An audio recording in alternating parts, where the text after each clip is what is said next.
Hello, my name is Rich Howard, owner of Architectural Builder Supply. In this video is to bring you a closer look at the Donjo number PDL-101-613. This is a pocket door lock, PDL, privacy door lock, pocket door lock, PDL is what it stands for. The 101 certainly means privacy. If it was a PDL 100, I'm pretty sure that would be just the passage. And the 613 means oil rubbed bronze. So here's what it looks like when it starts to come out of the case.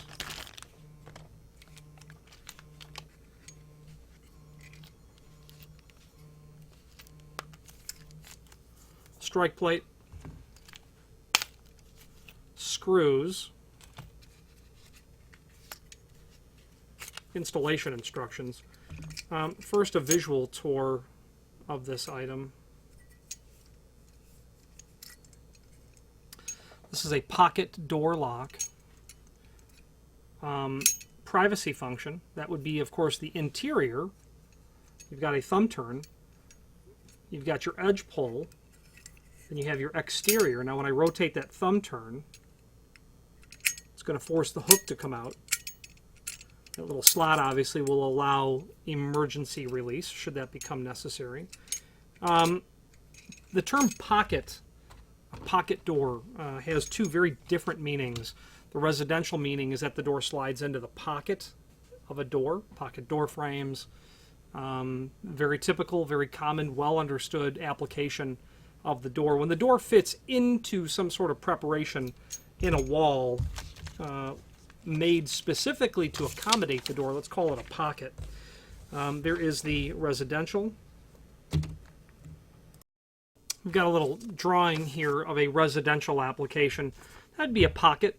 You know, the detail on the frame here, sometimes that's just a cased opening frame. It is nice to be able to apply, just imagine that that's equal, apply trim on the outside so that you get that sort of a detail to where your ability to see down through the door and when it hits the cased opening frame is completely covered. You might also use it as just good carpentry in the sense that, you know, while your door is going to be a straight edge, that jamb has to be utterly straight and thoroughly parallel, which it will be. But if there was any amount that it was not square, plumb, level, and true, you know, you might really want to have trim like that added to cover that. But that's what a pocket looks like. To finish off the conversation in terms of the two different uses of the word pocket, there's the commercial definition as well. The commercial definition is what you will very often see in hospitals. I have seen them in hotels, and it looks like this. You have a swinging door. Imagine it's a pair of doors. It's generally a pair of doors. And when that door swings open and goes into this recessed area, we're going to call it a pocket. And the reason that that is an important type of door application, and you say to yourself, well, you might be thinking, how does that work? Because the hinge ain't going to serve to get that door out of the opening like that. You're right, of course it won't. A 4-inch wide, a 4.5-inch wide, a 5-inch wide hinge will not do that. You need special hardware. The term to look up would be Harmon hinge, or pocket door hinge. That would work as well. Harmon, H-A-R-M-O-N, that hinge design is at least a century old. That will allow you to open that door up and get it completely out of the way so that when you are transiting through that corridor, there's no part of the door hanging into the opening. If you take your door, the next door you walk through, assuming it's offset hung on hinges, on butts or offset pivots, you open it to 90 degree and you step back and you say, yeah, that door encroaches into the space. Didn't really occur to me that it did. A pocket application gets the door out of the opening so that as you transit through in a hospital application with wheelchairs, stretchers, etc., there's no part of the door hanging into the opening. Okay, very typical to see that, but the term pocket does indeed have two very valid and very distinct openings. When we talk about residential hardware, we're certainly meaning this application. So the PDL 101 let's talk about the finishes that it is available in. The PDL 101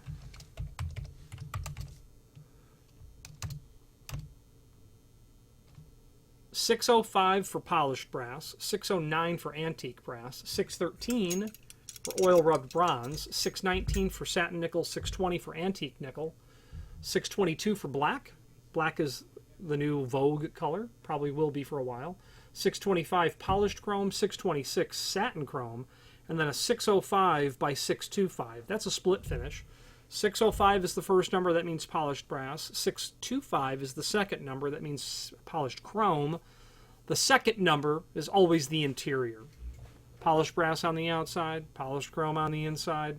Very typical split finish. You want your polished nickels, polished chrome finishes to match inside the bathroom. You could, of course, do a split finish in any color you want, but if it's outside of 605 or polished brass on the outside, you're going to buy 2 units to then cannibalize each to get them to work together. So those are the finishes.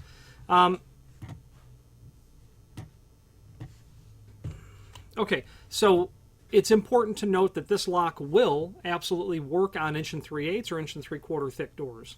And before we go further, the PDL 100 is indeed the passage set.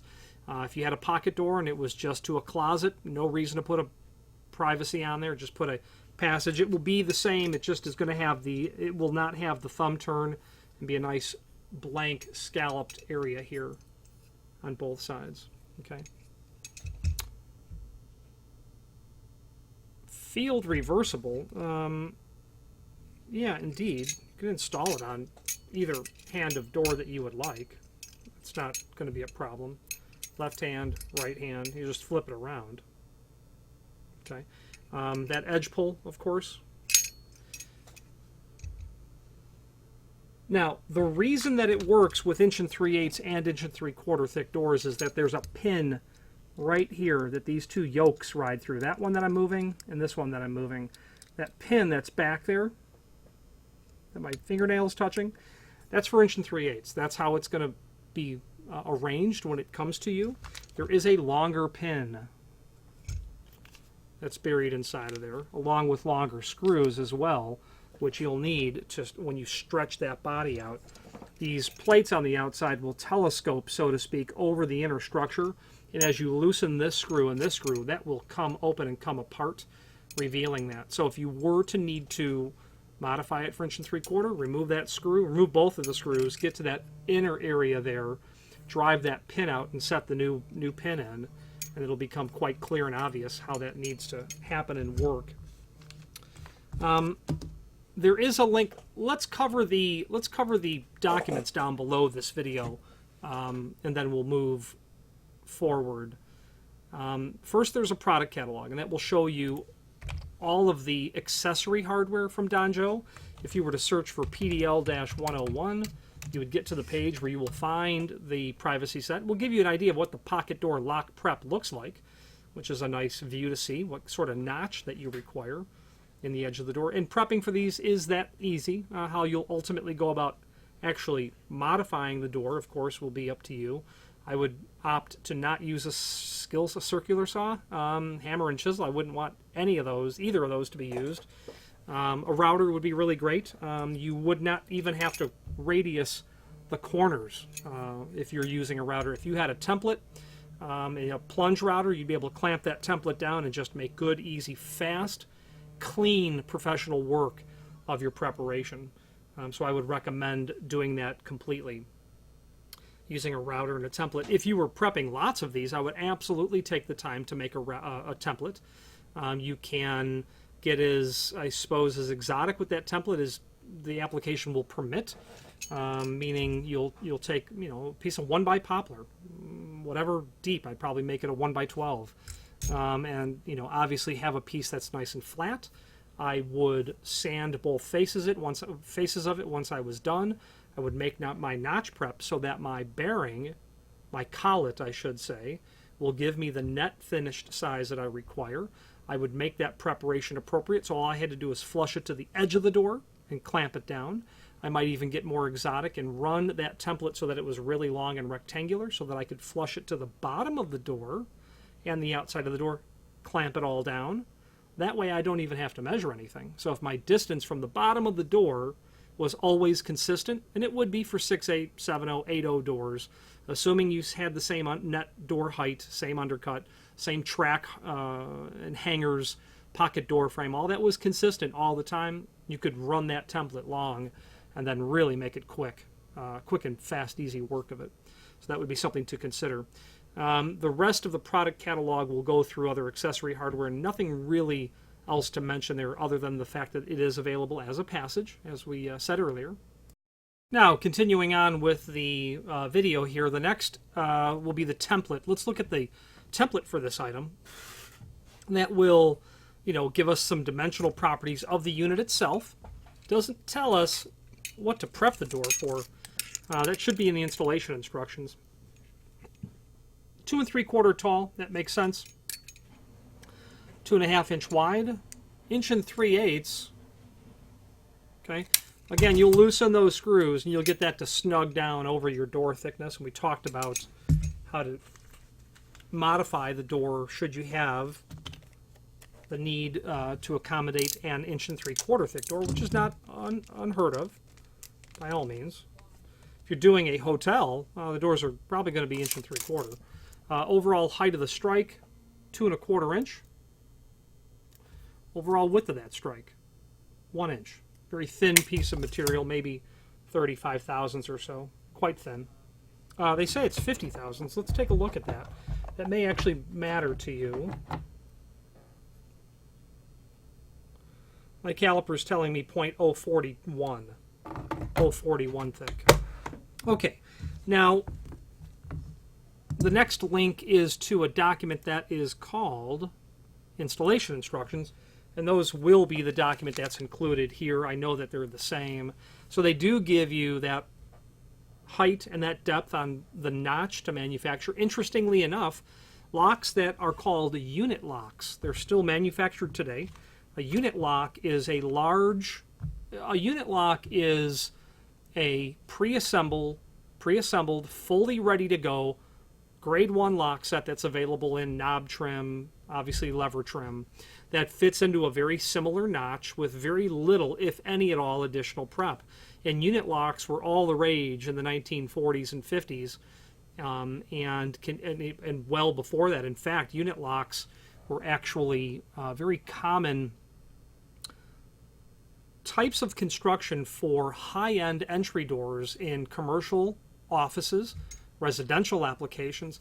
If you were to look in a catalog from turn of the century, and I mean, 1905, 1920, you're going to see a huge amount of diversity of long escutcheon plates and locks that were built together as a unit, so that they went into a relatively simple preparation in the door, and you tightened a couple of screws and you were done.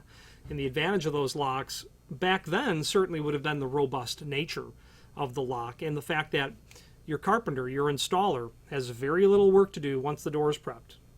Installation is 5 minutes at the very most.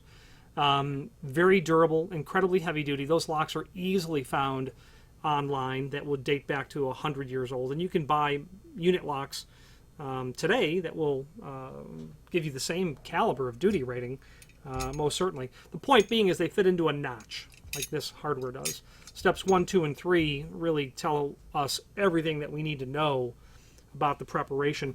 The strike that's shown on the template is shown with that hole biased towards the bottom. When you install it, you're going to install the prep with it biased towards the top. What I'm not seeing here is them giving us a centerline reference.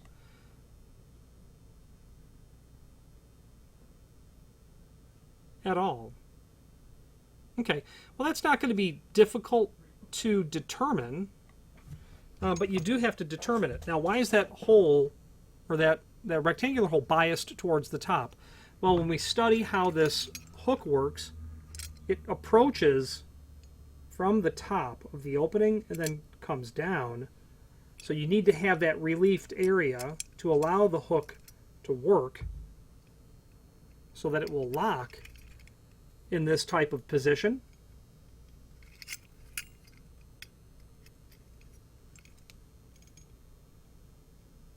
Okay?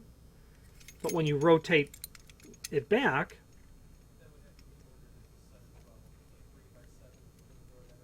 you've got enough room for it to come out and through that hole. If you install it upside down, it's just simply not going to work. So what I would simply do is I would get myself a reference to the center line of my preparation. I would basically hold that on there and say, okay, where does that need to fall in? And then I would reference that center line as well. And what you're simply going to notice is that the overall height of the lock body itself is equal to the height of the plate. Okay, so the overall height of the strike plate itself is equal to the overall height of this, and you basically flush the two off together, and you'll be in position for your needs. Cut one simple notch in the door. Slip pull into position as shown. Mark screw hole locations on the door for here and here, and those screws are again included. That's what's going to finish the installation. You've loosened these screws slightly to get that over your door. Loosen them. You don't want to scratch the door coming down. You might dislodge or otherwise break some veneer on the door. You don't want to do that. Loosen it, place it over, tighten them down, pre-drill your holes, attach accordingly per step 3. Fasten side plates with wood screws. Align center section by loosening and tightening the machine screws. So you need to do that evenly so that you have an even preparation. If you loosen just one side, you would just pull out the one side and then your lock would not be centered in the door, so be mindful of that.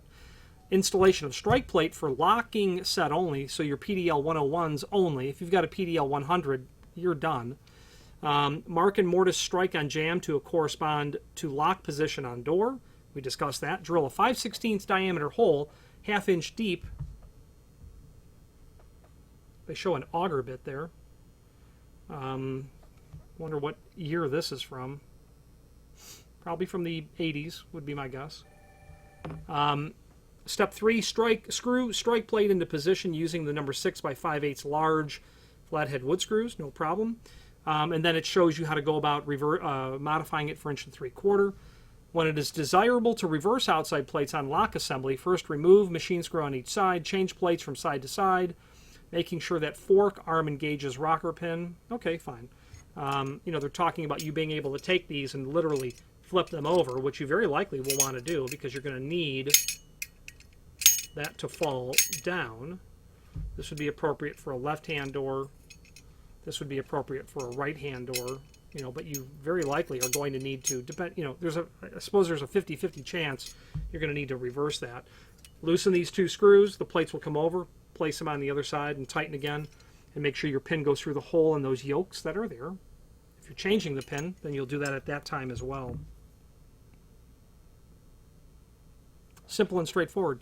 So there finally is a link below this video to the manufacturer's page where you can pull up not only all of the Don Joe products that we sell, but also a link to the manufacturer's website, as well as a link to the full product catalog. Now, the name Don Joe is synonymous with good quality trim and auxiliary hardware like pocket door, passage, and privacy functions. Their name, if you do know Don Joe at all, you probably know them for their U-shaped wraparound reinforcing plates or their latch protectors.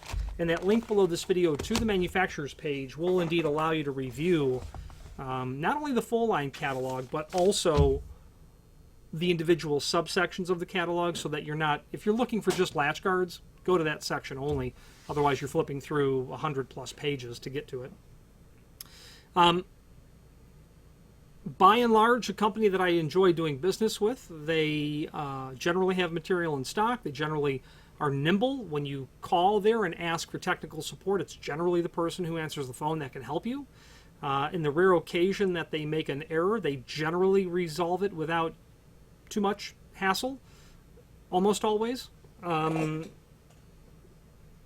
So I appreciate working with them because they're a small, relatively small, nimble footprint within the industry, not owned by a large conglomerate that can sometimes just really slow down the steps in which to get answers and to get orders shipped. Nimble, a good product offering, good quality product, good people as well. Sold as each. When you buy one, we'll ship you one. This client had 2 doors to equip. If there's any questions on the Don Joe number PDL-101 and a 613 finish, or any other Don Joe product, please feel free to reach out to us. And thank you.